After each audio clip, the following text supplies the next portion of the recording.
Right, okay. Good afternoon, everyone. Phil from DR Property Guys. We're here with Mr. Marcus Bohm, Cabarete Legend, and we're on the beautiful Cabarete Beach from Velero Resort.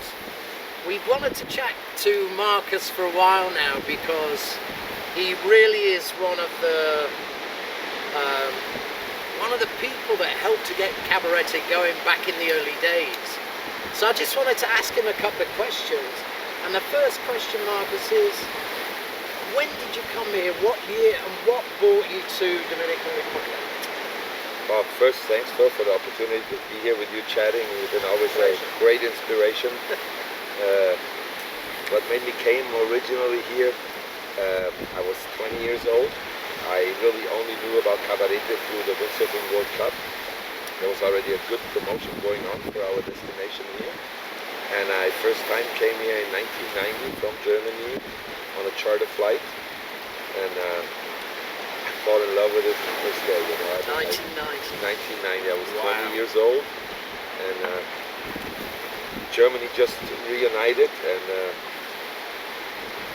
arriving here was just like something completely different than I ever knew or seen. And I do have to tell you, it was so different, but at the same time it felt so home right away. How was Cabarete in 1990? Interesting question. In a way, there was nobody had a phone and nobody had a car. Okay, so in there, like after it was maybe 3 months here, the hotel, the phone company at the time installed a container where you could receive fax and do phone calls. So it was actually a very tight-knit community even for business because everybody had the same fax machine. Yeah. So you couldn't keep any secrets or anything in there. Tourism was quite flourishing at this time. Puerto Plata was choosing to be the #1.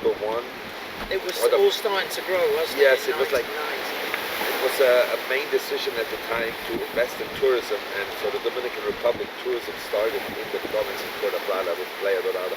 Wow. And so Cabarete was a kind of a spin-off, There was some infrastructure already here, but people really, they were really attracted to the water sports and the quite international audience you had for water sport lovers. It was like a little Maui in the Atlantic almost. Yeah. So at that time you would have been a windsurfer? I came here strictly for windsurfing. It was at the time the best you could do, and I learned to surf here.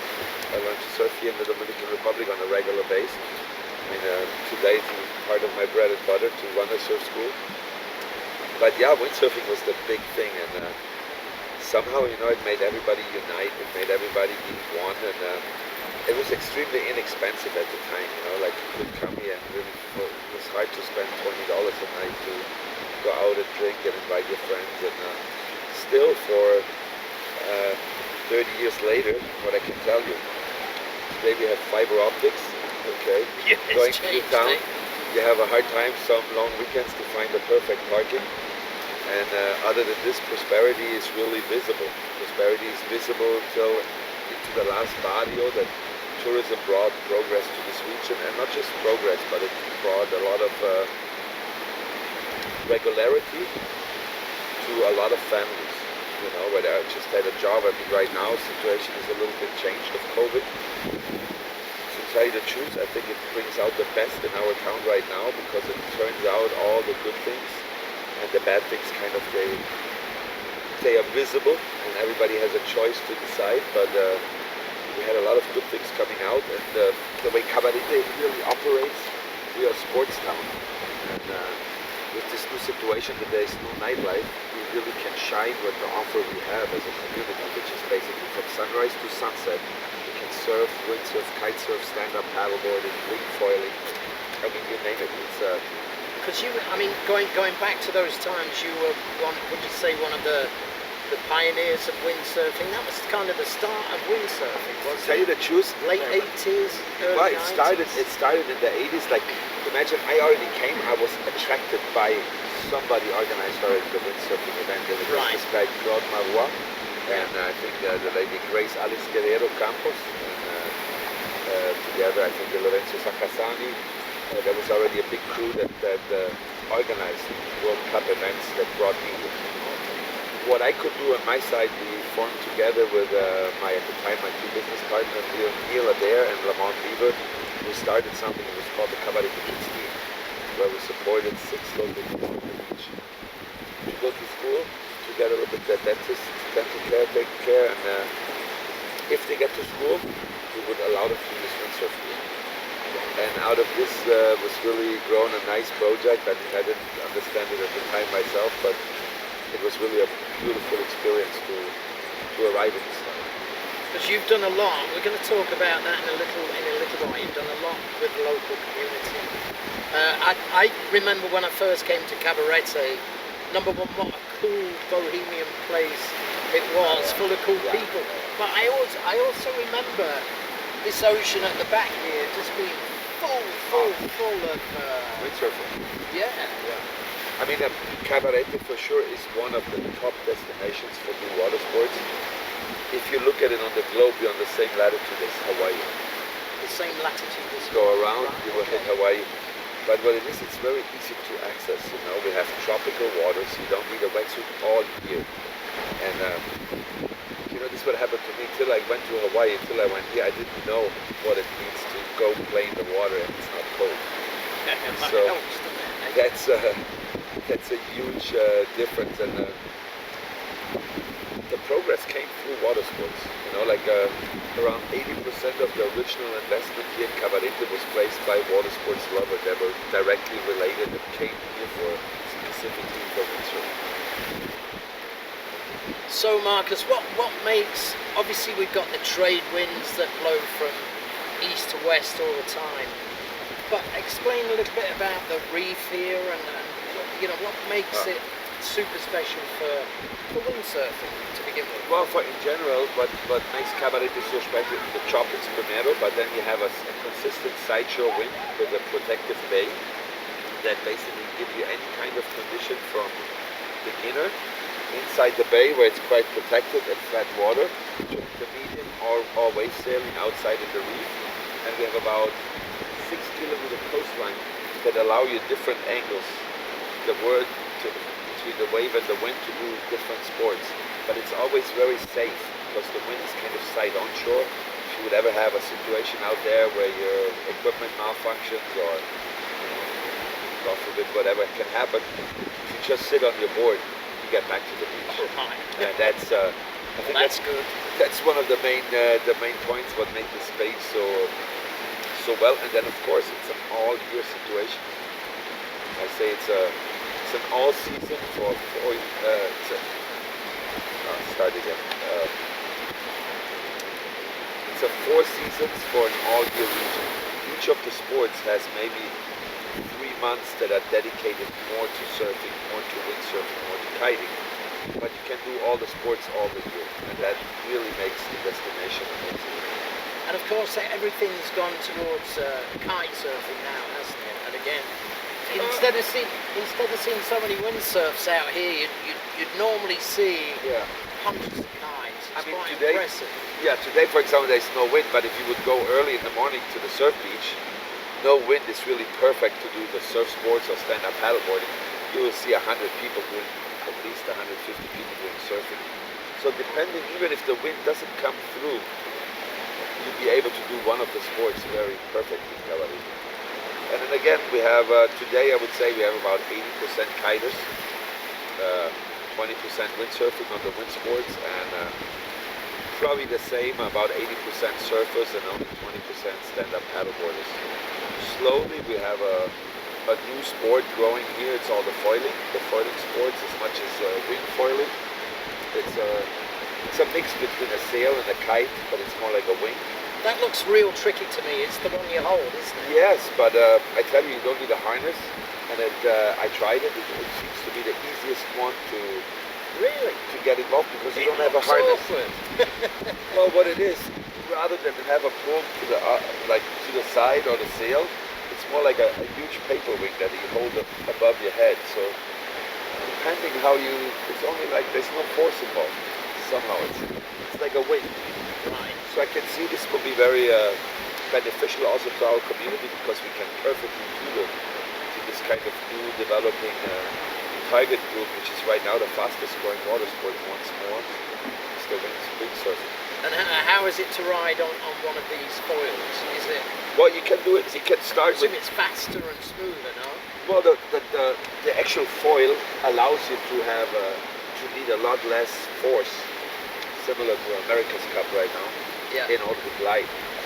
So instead of a very powerful sail or even a powerful kite, you need so much less energy to create a forward momentum and a lift for the foil, which it's growing actually even faster in places outside of the Dominican Republic because we have them.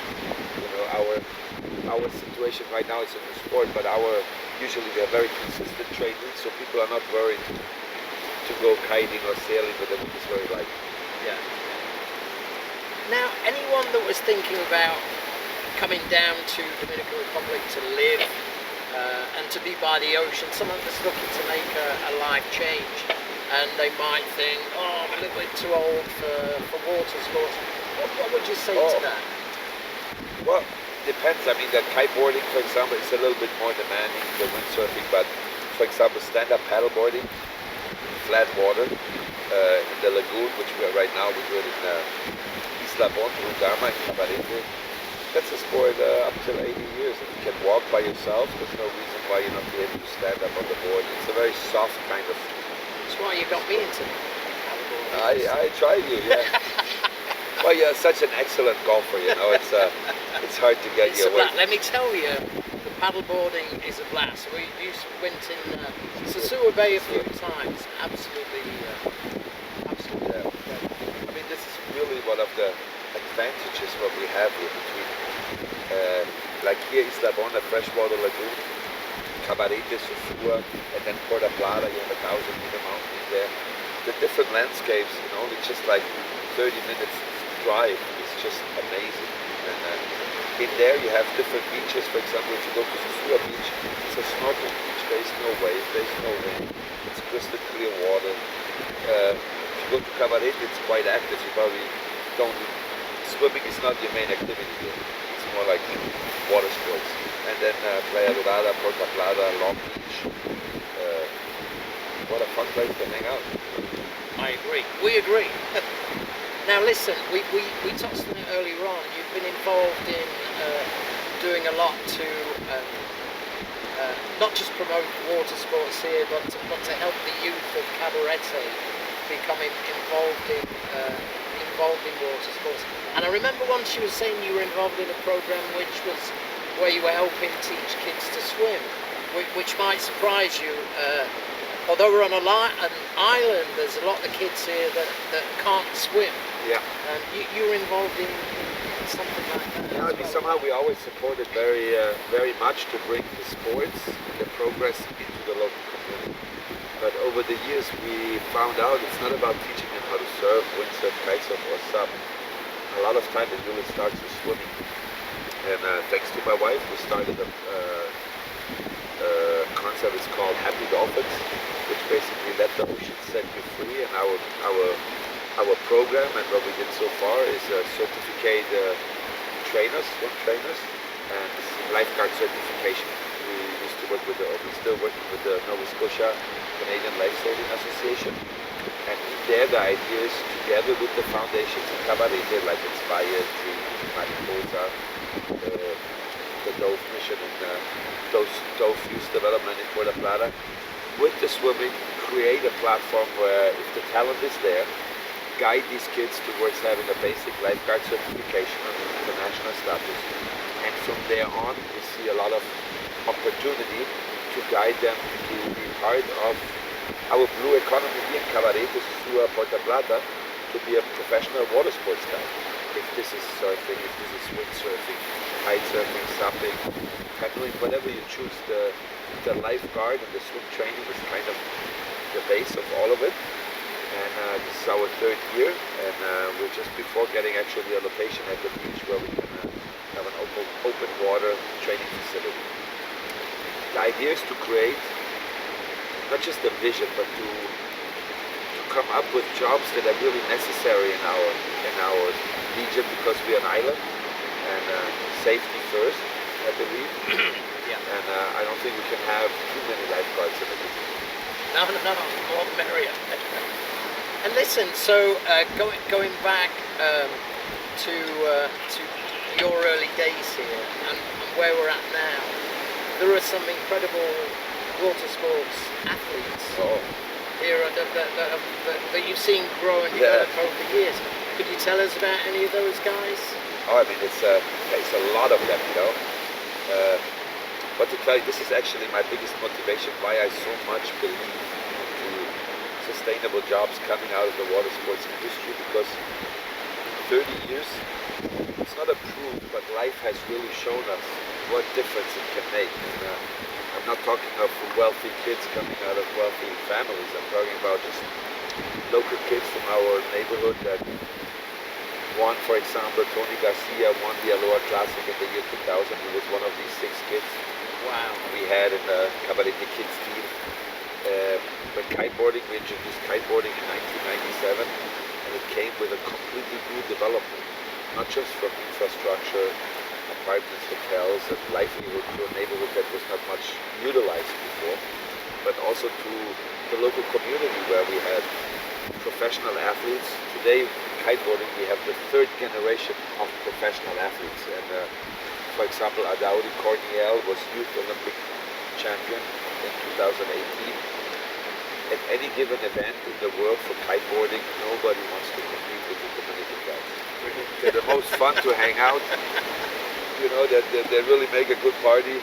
But when it comes to competing in kiteboarding, it's I tell you, it's a great motivation, and to see it,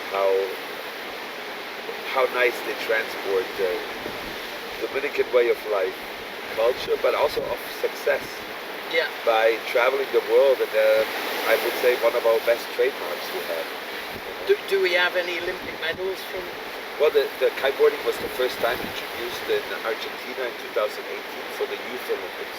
Right. Okay. They usually run 2 years off to the regular Olympics. Is this the Olympics this summer, isn't it? They would have been in Tokyo, but they were cancelled. So they actually switched the format as well. But we have right now the only Olympic medal that exists, which is out of the Youth Olympic Games, is held by a Dominican guy, Adaudi Corniel. And then we have characters like Susie May. She won several times the King of the Air in the event that we organized. Queen of the Air. Queen of the Air, yes, she's the queen, and she won it 3 times on top of it. And our own event, Master of the Ocean, that we created in 2003, it's an event that combines surfing, windsurfing, and kiteboarding. Since 2010, also stand-up paddleboarding. In there, we've seen a huge success story. For example, Luciano Gonzalez, who won several titles. Gianmarco Riviera, the Dominican guy, who ended up being kiteboarding waves world champion in 2012. Manuel Selman, a Chile resident that basically grew up here. He held it 3 times the South American surfing champion, open. I can go on, and not to say it's all about title, because the really value and the really cool stories are behind what developed because of water sports. You know, not everybody can be a champion, and not everybody should try to go. Not every kid should think that when they learn how to surf or anything of this, but what else it brings you. You know, even if water sport is just a recreational sport to an underprivileged kid in our communities, it opens up their hearts, their passion, their town to tourism that can grow. And only if the local community is enjoying it as much as us, we can give everybody a blast. That's really what motivates me, and what I have seen. You know, all these success stories where they have their own business, their own food, and that's so important that everything grows organic. You know, it cannot be just foreign. It has to be. It has to be for the good of the community. Yes, and especially, you know, like the Swiss guys, they will always be good at skiing. Yes. So we don't have a lot of mountains, but we have a lot of ocean here, and all year available. And I see a lot of successful opportunities coming up. With the sports are being Olympic. Surfing now will be 2024 Olympic. Windsurfing is already Olympic. We can shine with the water sports. That's what I believe. Come on, DR.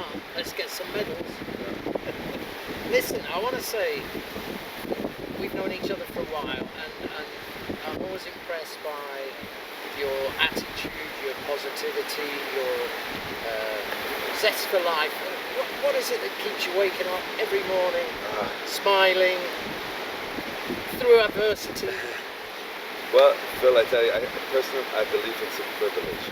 It's a privilege to be a German guy living in a place where reality is better than imagination. If you would have asked me 30 years ago, Marcus, tell me how life would be one day, and I would have pushed my life level down, and limit myself. Like I said, come here, enjoy this kind of lifestyle, enjoy this kind of culture. Indulge yourself in an open mind way. You know, it's not everything the way you used to it, but in the end, it's all based on being very relaxed, comfortable. Lifestyle is a big part here, but like I said, I feel really grateful to be able to live in this community.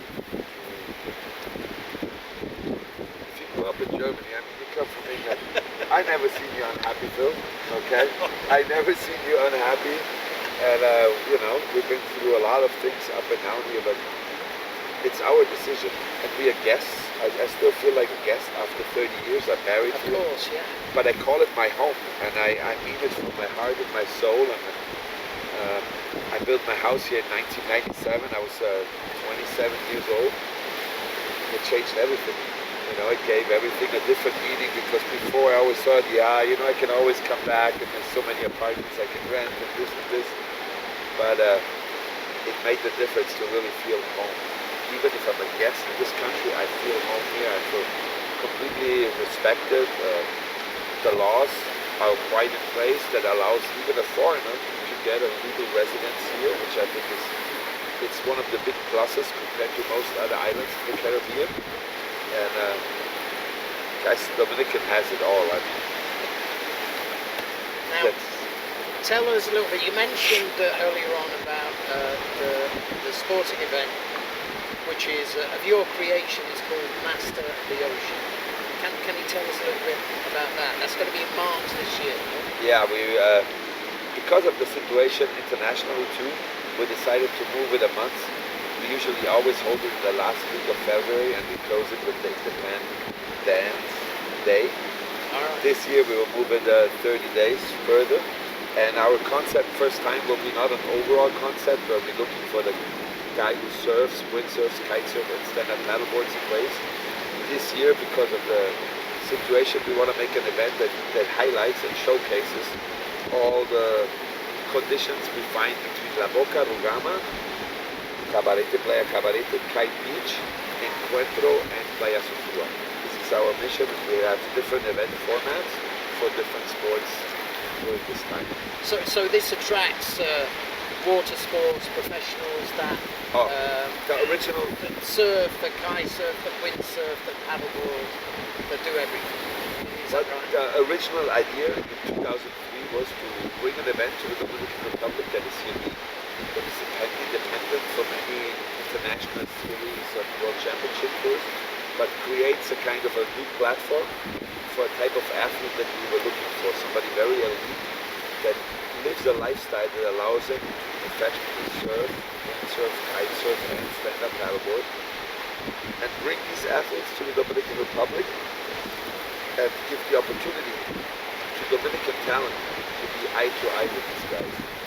Not in that they have an advantage because they have to learn the four sports, but the idea was to show the diversity, but also to create like a triathlon and a ribbon of water sports. It's only once a year here. And there's no other event like this? There's other events that have similar visions, but who combine surfing, windsurfing, kite surfing, stand-up paddleboarding in waves every day, only here. So when exactly is Master of the Ocean again? This year, 2021, it will be from the 23rd of February to the 23rd of March to the 28th of March. And it will be held here in Cabarete. You will find more info on the www.masteroftheocean.com or Damian on Instagram. And if you want to know more about me, you go to Yaman Cabarete on Instagram. Because I was going to actually join Master of the Ocean this year, but I've been with a few I back. know, but problems, we you can know, so we can might have to find sit a this route. one out.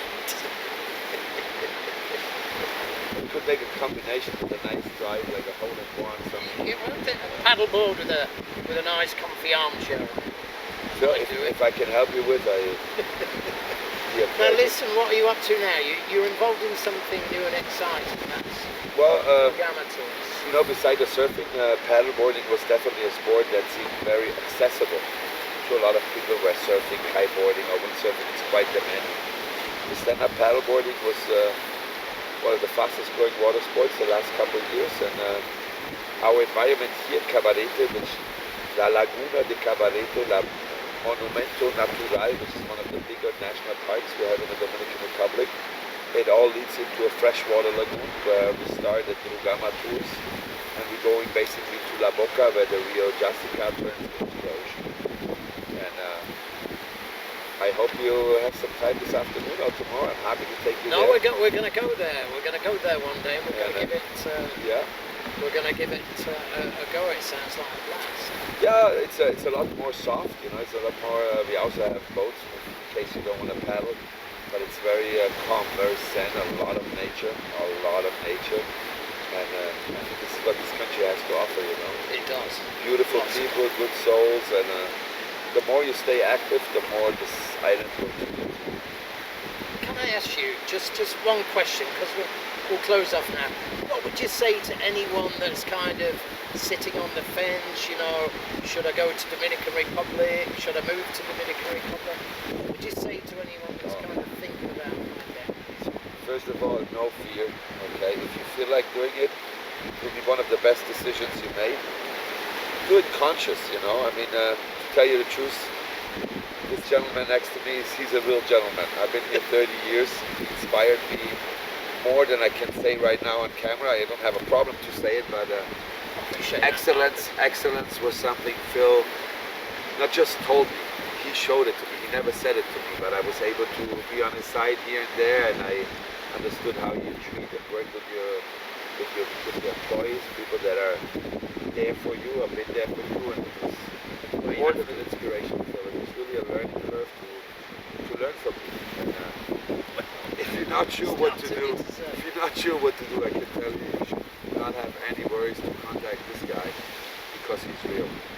So that's really what I can say. And yeah, guys, don't just do it.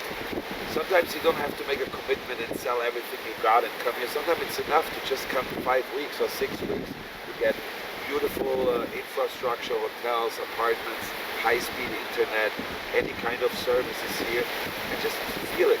Try it out. And the forecast, by the way, for the next 15 years, sunny with occasional showers. Today, I would say this is almost winter time, you know. Yeah, this is a winter's day today. We have long pants on. It is very rare. So yeah, It's just nice. do it. I enjoy these days. Do you know what, Marcus? I really appreciate your time. It's been nice having a chat with you. We wish you all the very best for the Master of the Ocean competition. We'd like to be along there. We do some filming and have another chat with you. It'd be great. And wish you all the very best with your ongoing adventure with Rugama Tours. Yeah. And we hope to see you again, Marcus. Really Pleasure, Phil. appreciate your time. Yes, we can do sometimes still. All the best. Love you, man. Always a pleasure. Love you too, bro. Thanks.